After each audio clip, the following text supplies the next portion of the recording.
سید عطا اللہ شاہ بخاری رحمۃ اللہ علیہ وہ عظیم ہستی تھی جس کے قرآن پاک پڑھنے میں بہت اثر تھا اور دلوں کو جگانے کی طاقت تھی، اور ان کی آواز میں وہ جوش تھا جو ظلم و ستم کے اندھیروں کو مٹا دیتا تھا۔ ایک دن ان کی تقریر نے قادیانیت کے فریب کو بے نقاب کیا اور انگریز حکمرانوں کی نیندیں حرام کر دی۔ ان طاقتور الفاظوں کی گونج سن کر حکومت نے انہیں گرفتار کر لیا اور ایک تنہا جیل میں قید کر دیا، جہاں نہ کوئی روشنی تھی نہ کوئی ساتھ دینے والا تھا۔ اسی سنسان جگہ میں ایک مٹی جمی ہوئی پرانی سی کتاب رکھی گئی تھی، قرآن مجید۔ شاید ان کا امتحان یہ تھا کہ وہ اس تنہائی میں قرآن کے بغیر کیسے زندہ رہیں گے، مگر شاہ جی رحمۃ اللہ علیہ نے جب وہ قرآن پاک اٹھایا تو اس میں اپنی جان اور اپنی زندگی کی روشنی پائی۔ انہوں نے جب قرآن پاک کو اپنے سینے سے لگایا تو ان کی آنکھوں میں آنسو بھر آئے اور دل کی گہرائیوں سے کہا، لوگ سمجھتے ہیں کہ مجھے قید کیا گیا ہے، مگر حقیقت یہ ہے کہ مجھے اللہ تعالیٰ نے اپنی کتاب کے ساتھ تنہائی میں بلایا ہے۔ وہ ہر روز صبح پہلے قرآن پاک کی تلاوت کرتے،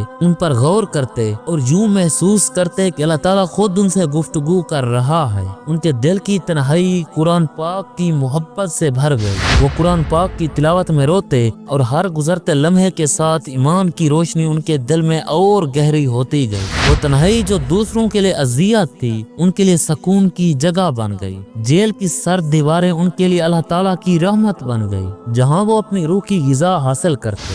وقت گزرتا رہا اور جب شاہ جی رحمۃ اللہ علیہ آزاد ہوئے تو ان کے چہرے پر وہی روشنی اور وہی وقار تھا جو ایمان کی شدت سے پیدا ہوتا ہے۔ لوگوں نے ان سے پوچھا، قید کا وقت کیسا رہا؟ تو انہوں نے ہنس کر جواب دیا، وہ قید نہیں تھی، اللہ تعالیٰ سے ملاقات تھی۔